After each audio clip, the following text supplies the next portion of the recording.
I can't sleep peacefully at night because I'm always worrying about the well-being of my family and the fear of losing them as well. How do I deal with this? Now, if you become miserable about it, start worrying about being fearful about it, you won't be able to help yourself or the others. How do I become wealthier? Which way? Money is not. It's not important. It is important, but it's not everything. This world tells us that we have to move away from wants and desires. So that's also a desire, right? When another person is suffering and you help out, is this a desire? No, it's not a desire. It's my duty. What's going to happen when I die? The soul, depending on its purity, will reach out to those heights of consciousness. Should I be spending this lifetime trying to get a space up there? Well, when life is well led, it will reach wherever it has to.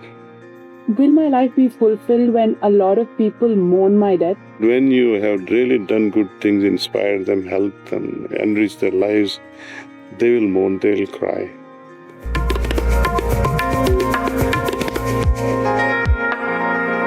So it's very simple, I think. It's very simple.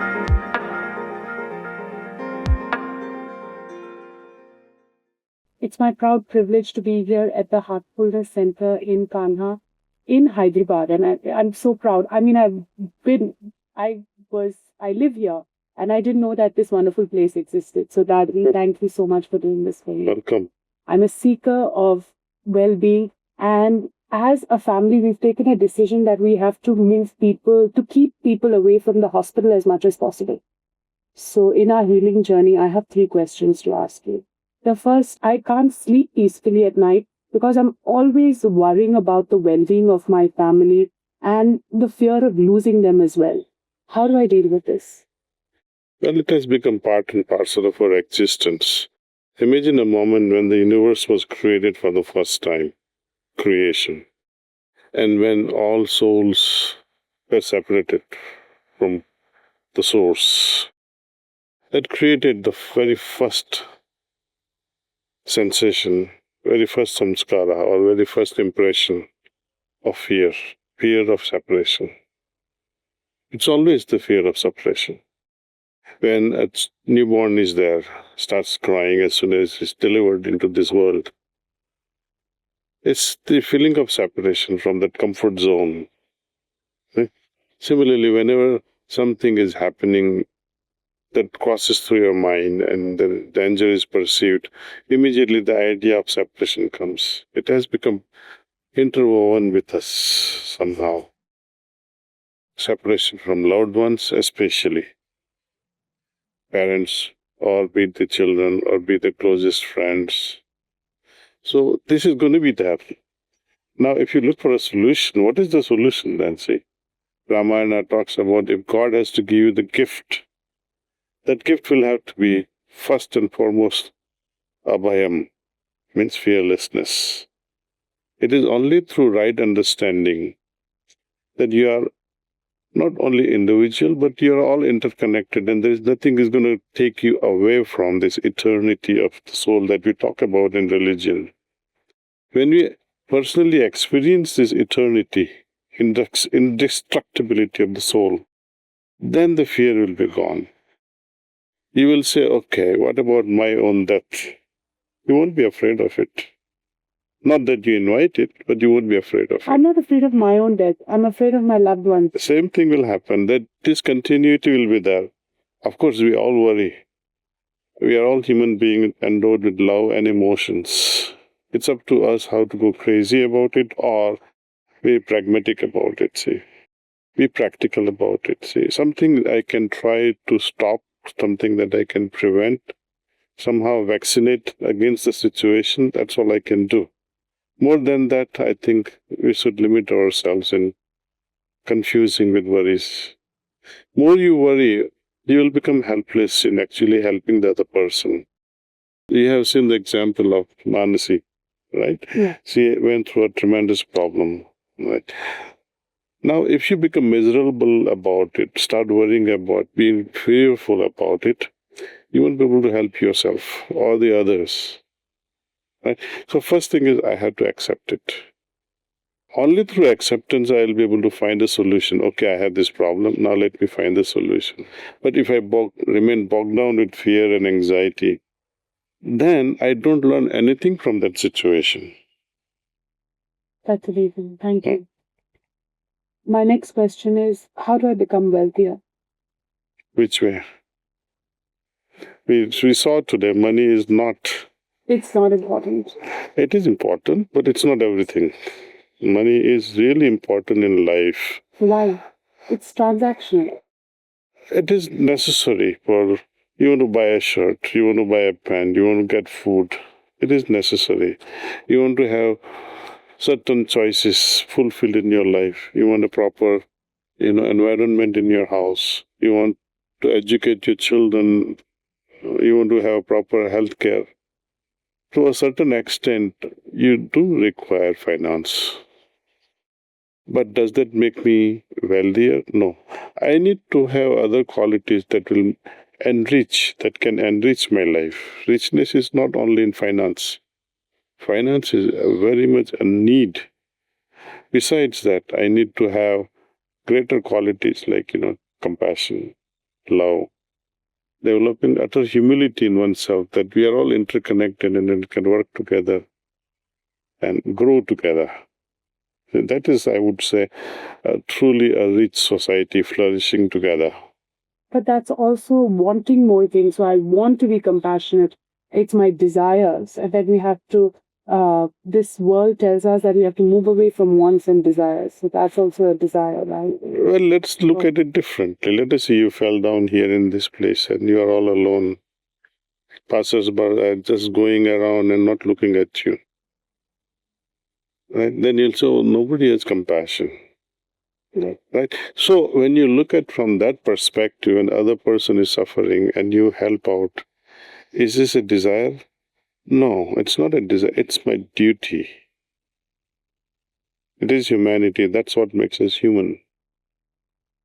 Thank you. That's very well answered. My next question is, what will happen once I die? Why am I working so hard to do so much and give back? Why? Because they say that you can't take your wealth back to heaven. You can't do. So what's going to happen when I die? Then you'll die. And It's a long story. What happens after death? Depending upon the state of evolution of your soul, it will gain certain level of vibratory state and it will reach out to that dimension matching those vibrations. Right? Let me give you a small example. While you are flying, from above, what do you see? At a lower level, there are certain clouds. In the middle level, there are certain clouds. On the another level, there are certain clouds. Right? Sometimes you also see some color clouds, dark clouds below and white clouds above and almost invisible clouds above that and totally blue sky above it. How do they settle down there? They don't have brains to direct them that the dark clouds will be at 1000 feet above the sea level. The purest with a lot of humidity will be at certain height. Right? Also, the temperature of the water molecules will make it settle at certain level. So many things come into the picture and determines the height of those clouds. Likewise, the soul, depending on its purity, will reach out to those heights of consciousness. should I be spending this lifetime trying to get a space up there? Well, when life is well led, it will reach wherever it has to. We should not worry too much about it. When we have done our part towards ourselves first, preparing ourselves with utmost purity, that purity will take you wherever it has to take you. I want to add to this question to say that, will my life be fulfilled when a lot of people mourn my death? Once you are gone, you won't be able to even perceive what they are going through. So it doesn't matter. Doesn't matter. But it's a noble idea in the sense that I should live a life in such a way that people will feel inspired. What you said today, that whatever I receive, I should multiply it and give it in return. Yeah. Right? People can also remember you and say, God, good, she's gone. Right? When would they say such a thing? When you do bad things. But when you have really done good things, inspired them, helped them, enriched their lives, they will mourn, they will cry. Right? But then what becomes of you then, say? At that level. You're so dispassionate about it from that level. See? It doesn't affect you. You are only trying to become better there. If you find a right soul who can guide you further, there, you're lucky. So preparing ourselves here to that utmost purity is need of the hours. At every moment we go on moving in such a way that I do not accumulate grossness or weight on my soul. Weight is generally about the guilt. I should have done that, I could have done that. That's the number one weight that puts on our soul down and brings it down, say, guilt aspect. And many other things, that desires, I have yet to fulfill this, I have yet to do this, and that also add weights, things, my dreams are not fulfilled, and that's why you come back again and again. This life cycle goes on and on and on. So, Thank you. That's very, very, very insightful. I can spend hours and hours and hours talking to you. stay here. Thank you. And I really mean it. Come as often as you can, whenever chance permits, escape into this. Yes. And stay here. And meditate. I mean, answers are one thing, Upasana. But experiencing the same thing is a different matter altogether. The people often talk about gods. What is the use? Your grandma teachings, believe in God. Yes, I believe. Grandma, do you believe in God? She will also say yes. Why do you believe in God? My mommy taught me. My father taught me. Or she'll say, so-and-so taught me. Or my shastras taught me. Our literature says so. Our religion says so. But grandma, what about you? What do you say? Have you experienced? Then she'll keep scratching and she might even get angry at you. So why are you asking me these questions? To me, she is God. So the way she explains, yes, but yet she will fall flat in saying, I have not experienced God. So knowledge that God is, it's okay. But when this knowledge is actualized that God is and I do experience it, then this is what we call actualization of the knowledge, which is richer. It adds value to your knowledge. And that's what we are trying to do here, making people experience something higher than themselves. And each time, to the extent you can tolerate that level of height or purity. Not many people can tolerate that level of purity. They'll say, no, let me go back to my dungeon, to my old habits. They get they say, oh, I am not used to this level of purity. I need to, spoil myself, dance around, sing around, and all stupid things that we do. Then you feel normal. That's what today's world is about, see. So to the extent you can tolerate purity, God is not here to thrust purity into us, but we tolerate more purity, more will descend into our hearts. And this is how evolution carries on, see. Unless we evolve to those higher and higher levels, we keep coming back again and again, again and again. And God knows, who knows, next family may not be Apollo family. Right? The next family may be somewhere in Sheikh Kingdom. They will become Begum of someone. Anyway, just don't take me seriously, please. No. Very insightful and interesting. But so that's in my question. I would like you to experience rather than getting answers. Yes, I do believe in that. Oh, okay. 25 minutes was a bit much for me this morning, but by the time I come back next time, I would be stronger to make. No, if you really want to do this, do it properly. Yeah. See, in order to get initiated into this system, you need to have 3 sessions with a trainer. Okay. Your grandma is there. She can personally devote time to prepare you. If you like somebody else as a trainer, I can provide you that also. So after those 3 sessions are over, then you can start meditation on your own. Yes. And not only meditation, there are other methods that we have to make use of it every evening, what we call cleaning. So knowingly or unknowingly, we go on accumulating. Right? Suppose I have to enter a hospital, right, to see a friend or a relative.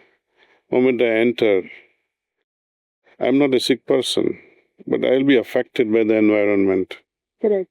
Right? I'll become sad, my heart will become heavier. The moment come out, depending upon the condition of the patient I came to see, I'll move around like that. I have carried something in my heart. See? Now it remains as a memory, emotional memory in us. There are so many things we do. Sometimes somebody shouts at you, or you shout at someone, you have an argument with someone, or you fell in love with some music of someone. So many complex things goes around, knowingly or unknowingly. And all these impressions, they remain buried in our hearts. And that creates our destiny. Yeah. So if we can remove that, then your heart, your soul will be less burdened. That means the opportunity of going higher and higher is greater with lesser and lesser impressions. So we do this evening cleaning with that purpose in mind. And before we go to sleep, just before bedtime, we try to connect with God through this prayer, which she can teach you also. And that's all. There are 3 things. Morning meditation for about 20 minutes, and slowly you can increase. Then evening cleaning process is also about 20 minutes. No need to increase that ever. So 20 minutes. And nighttime prayer, 5 minutes. So that's a proper start. So grandma, you can start her. Yeah. Amazing. Thank you. Okay, thank you.